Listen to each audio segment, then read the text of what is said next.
sometimes there are games where you're trying to pull off a massive upset. Other games you're trying to stave off a massive upset. And then there are the gems like this where these two teams appear to be awfully evenly matched, and you got no clue how this thing is going to play out. He's Zach Blackerby. I'm Brad Law. It is Village Vice. It is brought to you by mybookie.ag. When you use promo code NEXTROUND, they're going to double your initial deposit. Take advantage of that deposit bonus and kick off football season the right way. If you haven't already, what are you waiting for? mybookie.ag.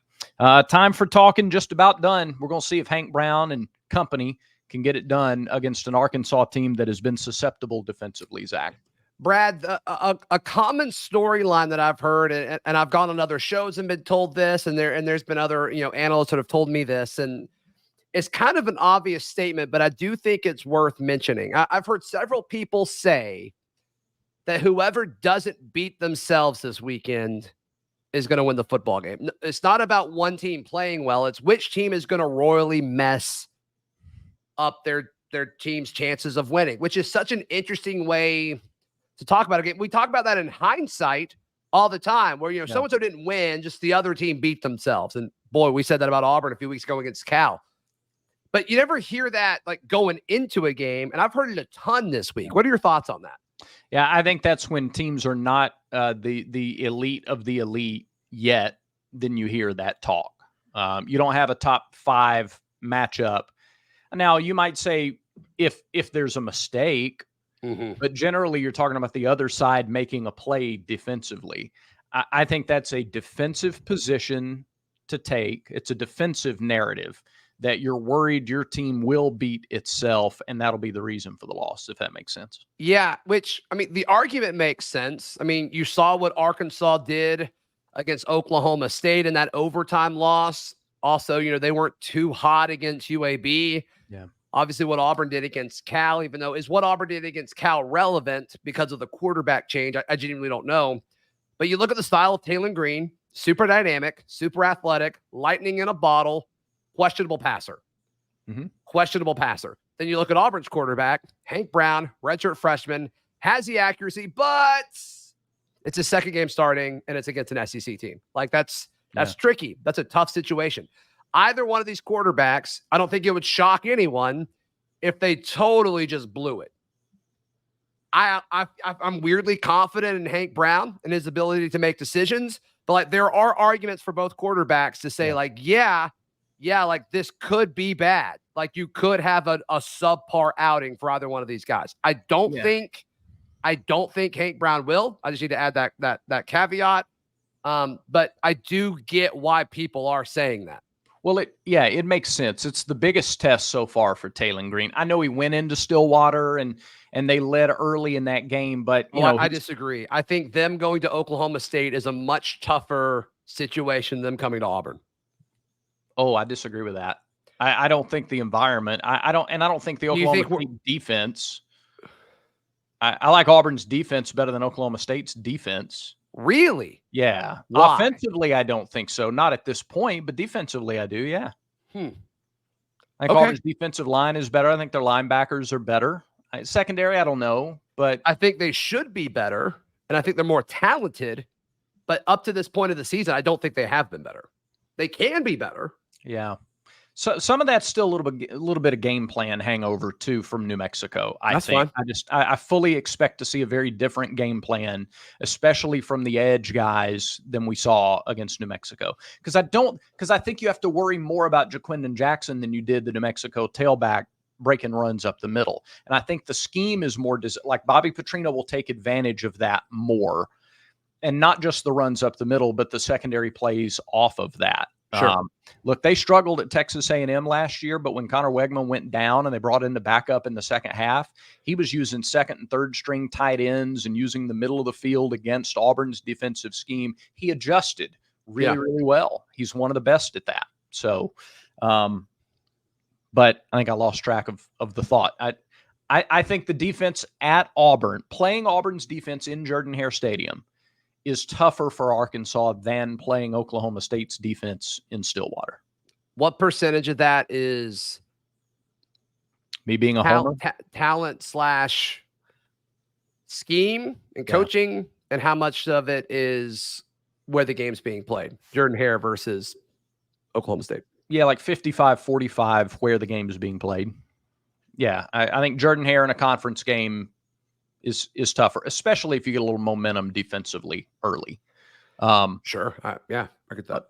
Arkansas has protected Taylen Green well by its scheme this year. They are number 3 in the country in third down conversions. And that tells me they're not asking him to complete 3rd and 9 every time out. These are third down in manageable situations for Arkansas. Anytime you do it at that high rate. And he's effective at scrambling. Pocket breaks down, he gets out of it, and he can run for 6 or 7 yards to move the chain. So yeah, there's a lot of factors that go into that, which, I mean, that's a concerning element of this, is getting off the field on third down if you're this Auburn defense. I think that's a very concerning element to this game if you're an Auburn fan. Which is why I'm curious. We're bouncing around a little on the order there on the right, but that's okay. We'll come back to it. We'll come back to Hank and the offense. But it's why first down is so critical. And it's why stopping Jaquindon Jackson and the running game is critical. And I think that's probably, don't you think both teams go in with that same idea? Like they're thinking they got to shut down Jarquez first and force Hank to make plays. Auburn's got to shut down Jackson first and force Green to make plays. And if you can shut him down, if he gains 1 or 2 yards on first down, now you limit the playbook at least a little bit on second and third. Yeah. Yeah. I mean, Auburn's defense, it's all about stopping the run. And obviously Jaquindon Jackson, the running back, is a big part of it, but Taylen Green can hurt you just as much with his feet. There's no question about it. But if Auburn can make it where Arkansas isn't as productive at running the football as they have been so far this year, Auburn wins, and I don't think it's close. If you make Taylen Green have to beat you with his arm, I really like Auburn's chances. That's not a hot take. I mean, everybody's kind of saying the same thing. He's not a proven passer. That's not why folks get excited about Taylen Green. They get excited about him because of how dynamic he is as a runner, and then obviously Jackson next to him. So, yeah sure.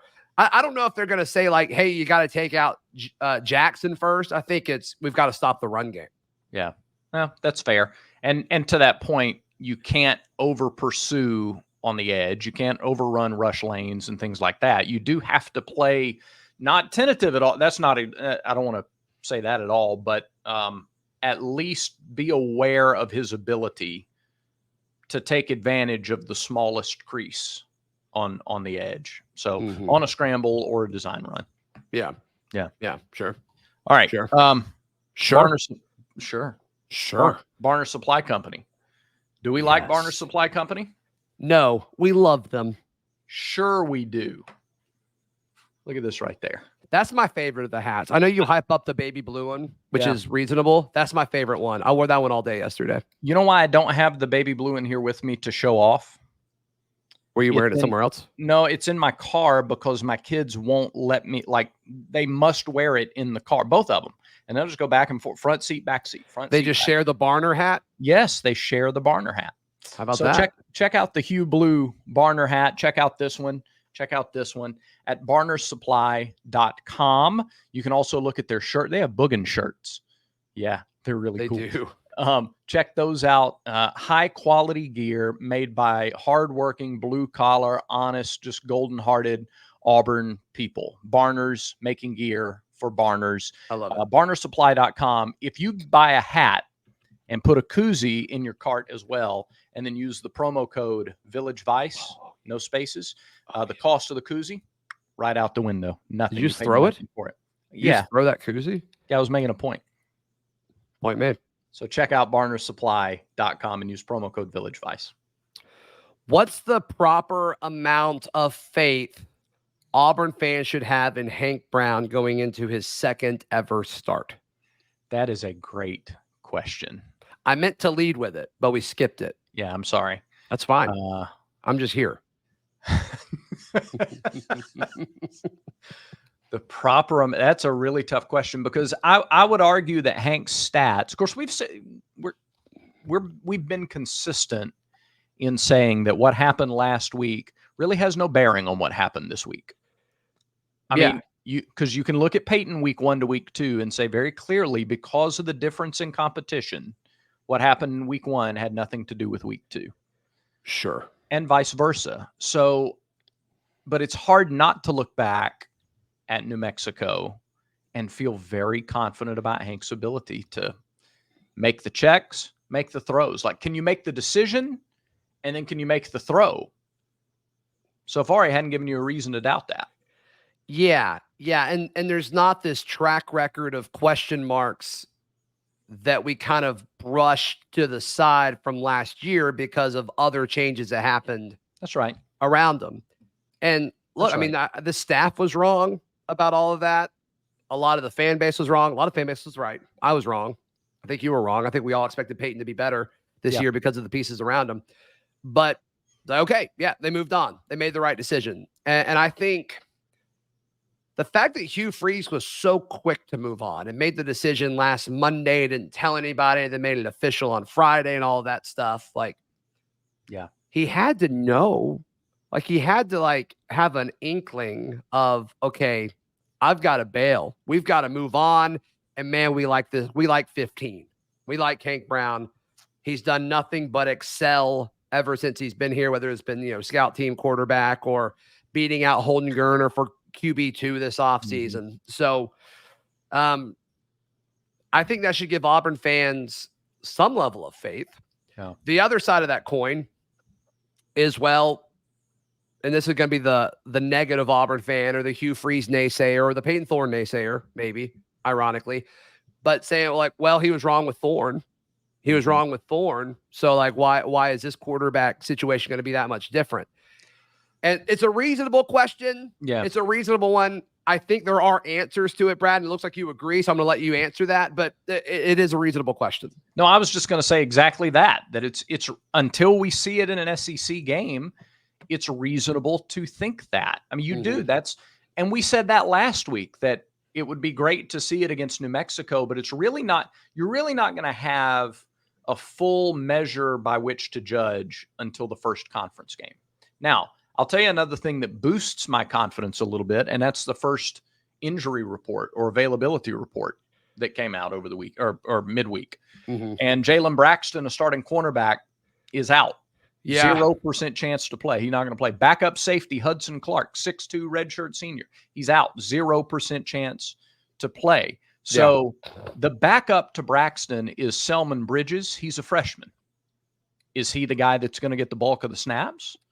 Or are they going to move like Jaheim Singletary over? Or, how are they going to play that at the corner spot? They have a few other reserve defensive backs that are doubtful or questionable for the game. So those guys' availability and their ability to play at 100% in those matchups with Auburn's wide receivers. Yeah. Like Keandre Lambert-Smith could have a massive game Saturday because not only of his own talent and ability, but because he could get some really advantageous matchups in this game. Yeah, he could. And then does Arkansas, assuming Cam Coleman plays, which I think he's going to. Do you think he's going to? Let's say it's questionable.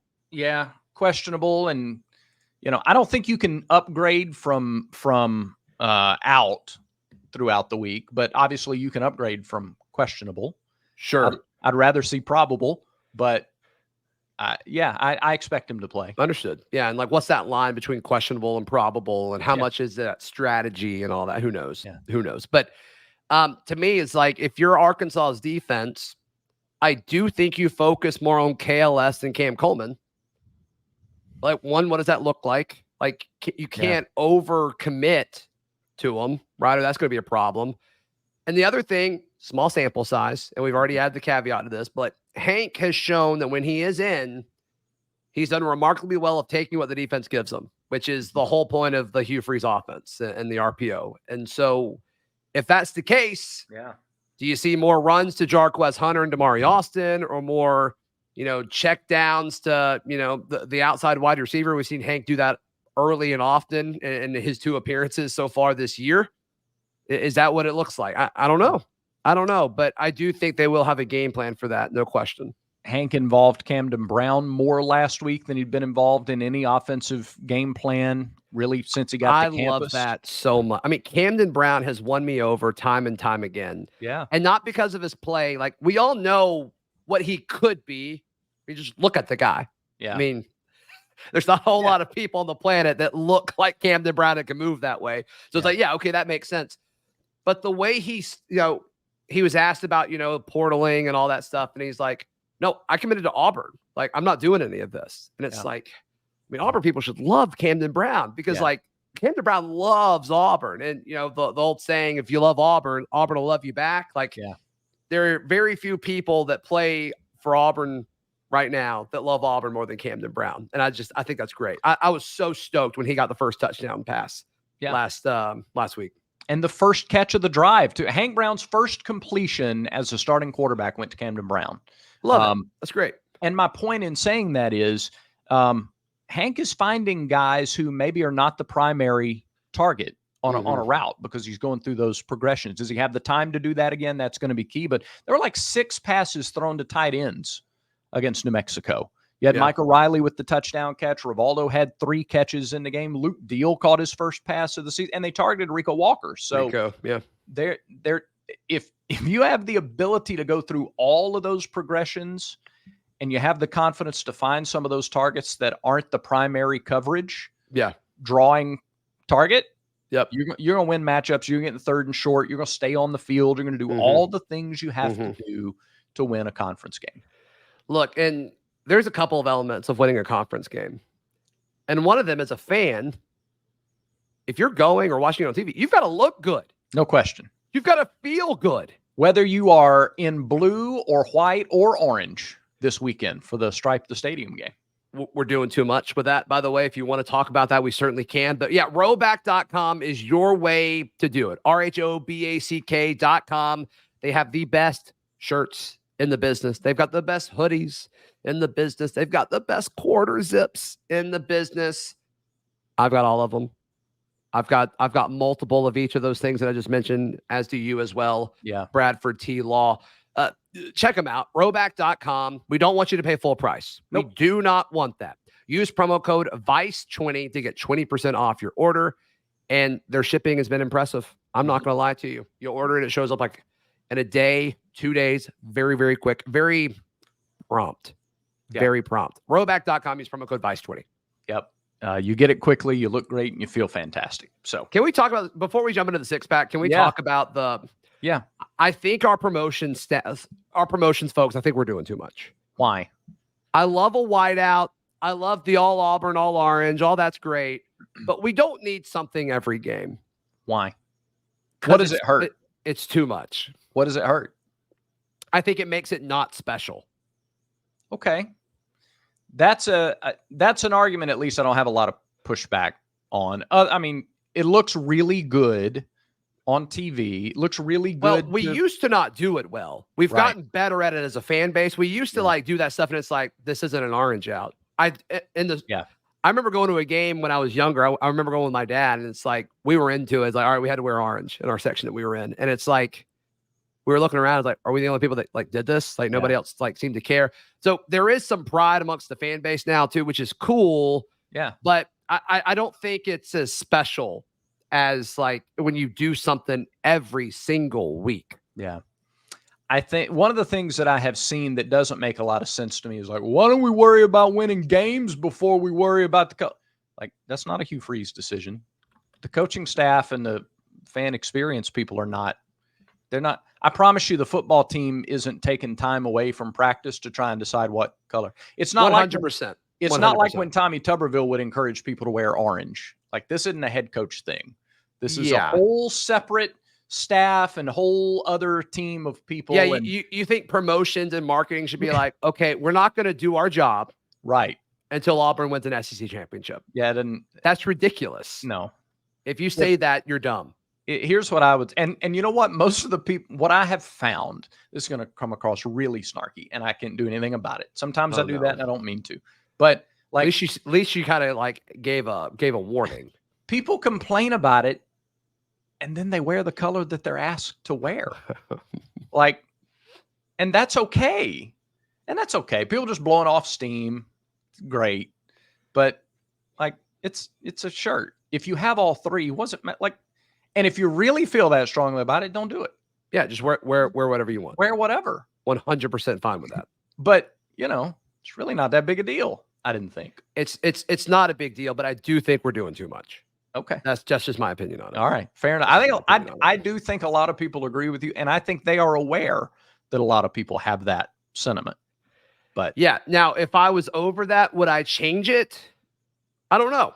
Right. I don't know. If I was over the fan experience and promotions, would I do anything different? I don't know, because you kind of want to I'm doing my job. I'm doing my job. Like folks are talking about it. So that's right. I don't know if I blame them. I just don't like it. But that's okay. All right. That's okay.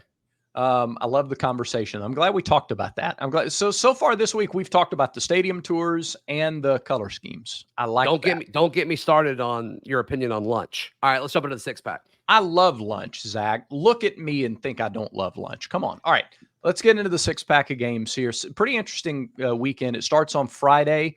Illinois and Nebraska, both ranked in the top 25, both 3-0. And I think this is the first ranked matchup in Nebraska since 03 or something like that. Just wild. It's crazy. They've been down a while. Yeah, Nebraska being good again, if they are good, is good for college football for sure. They got young Mahomes as the quarterback too.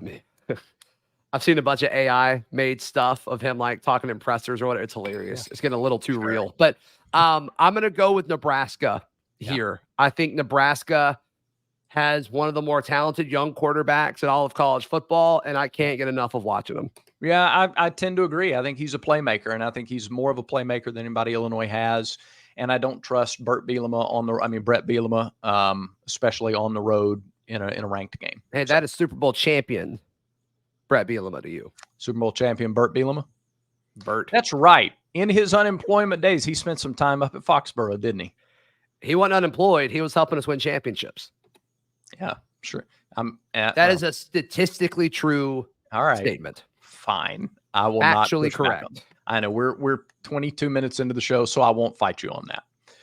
But he's going to lose Friday. So there we have it. Moving on, you've got 11th ranked USC, number 18, Michigan in Ann Arbor. It's orgy time in Ann Arbor. Yep. So we made it 22 minutes in before you brought up Michigan. Props to you.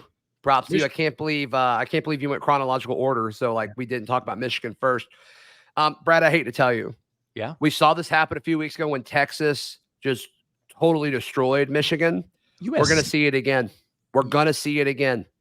USC Texas wins. USC wins big against Michigan. USC is not Texas. They're not, but they're better than Michigan this year. USC has played 2 games this year against LSU and against Utah State. Well, I think LSU and Michigan are in the same tier of team, and they beat LSU. And you could argue that they shouldn't have. It's not like they dominated. Are you picking Michigan? Yeah, of course I'm picking Michigan. Why is that even a thing? Okay, got Absolutely. it. Okay. Go blue. All right, moving on. Tennessee and Oklahoma, top 15 battle in Norman. Tennessee is a 7-point favorite for Oklahoma's first SEC game. Throughout the entire offseason, this is probably the Auburn, the biggest non-Auburn game that I thought about all offseason. I can't wait to watch this one. I think Tennessee is really good. I think Nico is starting off a dark horse for Heisman campaign. I'm really, really high on Nico. Give me the Vols, and I think this is a 2-score win for Tennessee. I hate to agree with you because it's not as good for conflict during the show, but I agree. I think Tennessee's defense is not getting any kind of publicity yet, and it probably should. I get their competition hasn't been world beaters, but it's not like NC State's bad. I don't think they're great. Yeah. I don't think they're a top 25 team like their ranking suggests when they played, but I don't think they're a bad team. Right. They're probably average, and they curb stomped. They curb stomped. It wasn't a competition. It wasn't close. 100% agree. So yeah, I'm with you. I like Tennessee against Oklahoma. And it'd be fine with me if, Oklahoma's battered and beaten. And we've talked kind of all off season that This if matters. Oklahoma, This game yeah, matters for next Auburn. weekend. Yeah, 100%. Cal is at Florida State, and Florida State somehow is a 2.5-point favorite. What does Vegas know? And the line has moved. It started at 2. Now it's at 2.5. What does Vegas know about this? This is a sucker. This is a sucker bet. I mean, this seems like the easiest money no ever. Like, what's the line of thinking? Like, there's no way FSU could lose another game, or there's no way Cal can kind of keep doing what they're doing, or Cal's already traveled across the country once. Can they do it again? Like, I'm trying to think in the head of Vegas of like, why is this line so close? Are you giving Florida State points for being the home team? Are you saying that on a neutral field, Cal is a 0.5 point better? It's a pick 'em, but because of home field, that home field, that's not going to be a tough environment. No. I'm picking Florida State to win the game.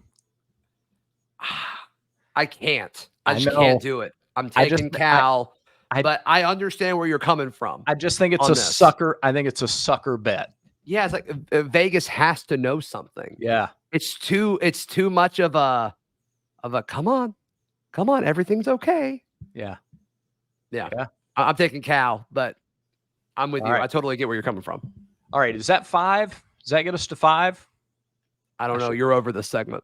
Oh no, you're right. No, I didn't do Utah and Oklahoma State yet. So 12th ranked Utah. Oklahoma State. Oklahoma State is a 2.5 point favorite. No Cam Rising, maybe, for Utah. Yeah, which, man, I love watching Cam Rising play. I wish he could stay healthy. And at this point, you've got to kind of label him as injury prone, which is a total bummer. But yeah, give me OK State. Yeah, same thing. Love the running game there, and I think they'll get enough done at home. Okay, Auburn and Arkansas. Is it still 3? Let's see. MyBookie.ag. Where, by the way, again, if you go to MyBookie.ag, use promo code NEXTROUND, it'll double your initial deposit. Auburn's a 2.5 point favorite. What's the over under? Is it still 58.5? Yes. I think I'm going under on that. I'm sorry, 56.5. 56.5. I think I'm going to take it's closer, but I'm going to take the under on that. I think there's been so much made about how this is going to be high scoring. This seems like a kind of game where I think one team runs away with it, and I still think it's going to be sloppy. I'm taking the under on points, and I'm taking Auburn to cover the 3.5. Yeah. I don't know about the over. I don't know how I feel about that just yet. Haven't given it a whole lot of thought, but I do like Auburn to cover. Field position, just as it mattered against Cal, just as it worked in Auburn's favor last week, I think it could work in Auburn's favor again. I'm curious to see how Arkansas handles kickoff. So can they just kick everything out of the end zone and not allow returns? I know Auburn can do that. I don't know. It's just rarely have we gone into a game lately where I feel like it's so evenly matched. But I like Auburn. I think the playmakers at receiver against the DBs of Arkansas is the critical matchup that puts Auburn over the top. I'm with you. I'm not really worried about Auburn's offense. I'm worried about Auburn's defense. And we'll see if they can contain the running game. And if they do that, I think this is all Tigers. Does either running back go over 120?